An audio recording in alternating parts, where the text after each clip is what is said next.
नमस्कार, मैं चंद्रशेखर कुमार और आप देख रहे हैं मेट्रो बिहार न्यूज। मेरे साथ इस वक्त एक व्यक्ति हैं जो लालगंज के निवासी हैं और भाजपा के बहुत पुराने कार्यकर्ता हैं और कहा जाए तो कट्टर भाजपाई हैं। और इन्होंने आज अपने फेसबुक अकाउंट पे लिखा है कि चिराग पासवान जो एनडीए समर्थित उम्मीदवार हैं, उनका हाजीपुर में नामांकन कब है, इसकी सूचना एनडीए के पुराने पदाधिकारी कार्यकर्ताओं और खासकर भूमिहार, ब्राह्मण और ईबीसी के लोगों को भी दिया जाए। जब ये खुद भाजपा के कार्यकर्ता हैं, खुद को कहते हैं कि हम भाजपा के कार्यकर्ता हैं, और फिर यही अपने फेसबुक पे लिखते हैं कि कब नामांकन है, जबकि चिराग पासवान नामांकन को लेकर पिछले कई दिनों से अपने सोशल मीडिया अकाउंट वगैरह पे डालते आ रहे हैं और भाजपा के भी कुछ नेता के द्वारा कल से डाला जा रहा था। लेकिन इन्हें क्यों नहीं न्योता दिया गया नामांकन सभा में आने के लिए? आखिर क्या नाराजगी है? क्या ऐसे लोग जिन्हें एनडीए समर्थित उम्मीदवार चिराग पासवान की तरफ से निमंत्रण नहीं दिया गया है, वो लोग चिराग बुझाने का काम करेंगे या फिर मोदी जी के चेहरा को लेकर चलने का काम करेंगे? आज हम देखते हैं। और ये हैं हमारे साथ अमरेश जी। अमरेश जी, क्या आपको लगता है, आप सोशल मीडिया अकाउंट पे जो लिखे हैं पोस्ट, क्या लिखे हैं बताइए थोड़ा। एक्चुअली मेरी चाची जी का देहांत हो गया था, आज और कम था और मैं सोशल मीडिया को देख नहीं रहा था 4-5 दिन से, तो मुझे अनुभव था कि शायद कल परसों में चिराग जी का नॉमिनेशन होगा। और मैं लालगंज उत्तरी मंडल का 2 बार अध्यक्ष रहा हूँ और संयुक्त जो प्रखंड था मंडल, तो उसमें भी उपाध्यक्ष रहा हूँ। और लालगंज में जब मैं अध्यक्ष बना तो 50% बूथ पर ही भाजपा की कमेटियाँ नहीं थी। मैंने 100% बूथों पर कमेटियाँ खड़ी की, कार्यकर्ताओं की फौज तैयार की। उसके बाद मैंने संगठन को विस्तार किया और मैं पूर्व मंडल के हैसियत से, क्योंकि मैं चाह रहा था कि कार्यक्रम की सूचना मुझे मिली, हम भी अपने दलबल के साथ जाएं।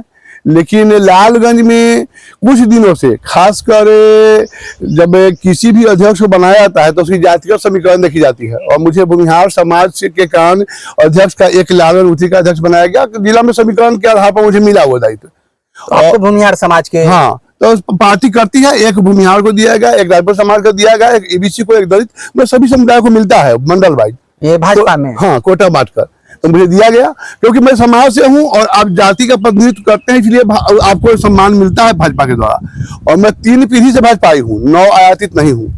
और मेरे संगठन का आज भी हर स्तर पर मोदी जी के तीसरी बार सरकार के लिए समर्थन मांग रहा हूँ, प्रचार कर रहा हूँ। लेकिन मुझे जानकारी दी थी कि चिराग जी का नॉमिनेशन आज है और मुझे वैशाली जिला भाजपा के कार्यक्रम में लगातार नजरअंदाज किया जा रहा है। और जब इसका कारण मैं जानना चाहा तो मुझे पता चला कि मैं पिछले 2 साल पहले जब शहीद बैकुंठ शुक्ला जी की स्मृति में 88वां शहादत दिवस समारोह मनाया, बहुत भव्य कार्यक्रम हुआ और उसमें लालगंज विधानसभा के भूमिहारों ने एक तरह से मेरे पीछे आकर समर्थन किया। और इसके बाद बहुत सारे लोग भयाक्रांत हो गए लालगंज में और भाजपा के मन से मुझे उतार दिया गया। मतलब कि भूमिहार समाज के प्रतिनिधित्व करने के लिए आपको चुना गया, आपको एक समाज मेरे साथ है, आपको एक पद भी दिया गया भाजपा में। और आप जब स्वर्गीय बैकुंठ शुक्ल जी का शहादत दिवस मनाए तो इसके बाद भाजपा आपको मतलब नकारना चालू कर दिया? क्यों? मतलब जिले वैशाली जिले का, प्रदेश में आ भी जाते हैं, प्रदेश के पदाधिकारी लोग बहुत सम्मान देते हैं और मैंने इतना कार्य किया है प्रदेश में, मेरी एक अच्छी पहचान है।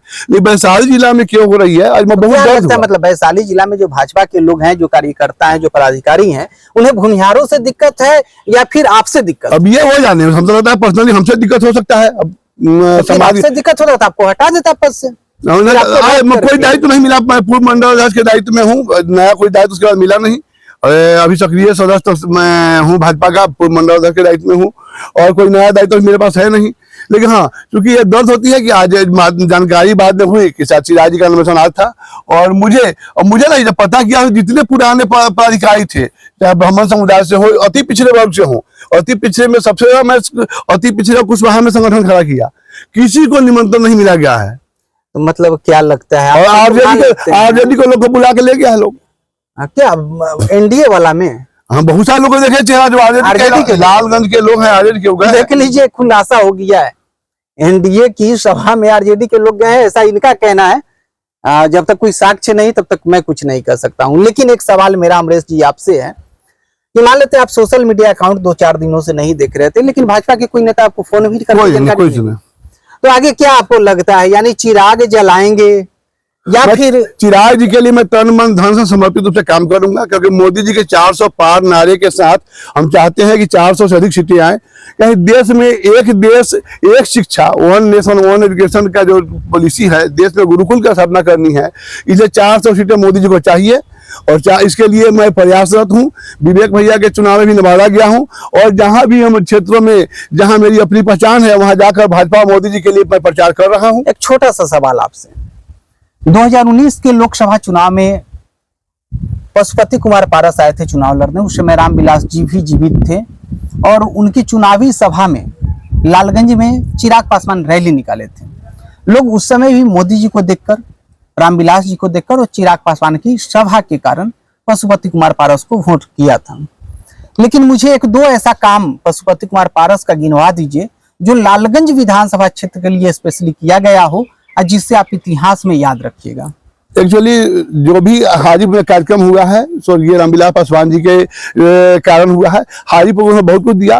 पशुपति जी चुनाव के बाद हमारे हृदय के रोग से पीड़ित हो गए और स्वस्थ थे नहीं। इस कारण से जो सरकारी स्तर पर कार्यक्रम, मोदी जी की कार्यक्रम जो हुई, जो लाभान्वित होने का काम हुआ, वो लालगंज के लोगों को भी लाभ मिला। लेकिन हाँ, पारस जी चूंकि शारीरिक रूप से स्वस्थ हो गए, उसमें कोई कुछ कर नहीं सकता है, इसीलिए पारस जी को दोष देना उचित नहीं है। स्वास्थ्य अपने बस में है नहीं किसी का। नहीं तो कुछ भी मतलब ऐसा काम शारीरिक रूप से स्वस्थ है। अगर 5 साल अगर बात की जाए तो पशुपति कुमार पारस जी जिस मंत्रालय के मंत्री थे, उस मंत्रालय में उनके लोकसभा क्षेत्र में लोगों को 5 साल लगातार अरवा चावल कोटा से दिया गया। कहा जाता था कि मुफ्त की अनाज है, और वैसा अरवा चावल जो लोग खाना पसंद नहीं करेंगे। नहीं, अधिक अनाज की तो इतनी है कि सारे लोग, और देखिए जो अति पिछड़ी क्षेत्र है, दलित समाज है, जो अन्न मिल रहा है, इतने खुश हैं और लाभान्वित हैं। किसान को किसान सम्मान निधि मिल रहा है, अनाज जो मुफ्त अनाज मिल रहा है, लोग बहुत खुश हैं। और जो मोदी जी का विजन है उसे मिला है लोग। ऐसा नहीं लग रहा है कि इस बार कहीं चिराग जी भी पशुपति जी की तरह कुछ कर दें? चिराग जी में बहुत विजन है। फर्स्ट बिहारी का उनका विजन है, उसे बहुत लोग की आशाएं हैं। और आशा के साथ हम लोग चाहते हैं कि चिराग जी हमारे सांसद बने और मोदी सरकार में मंत्री बने, और फिर हाजीपुर के साथ लालगंज का विकास हो। अपना परिचय एक बार। अमरेश कुमार, पूर्व मंडल अध्यक्ष भाजपा लालगंज।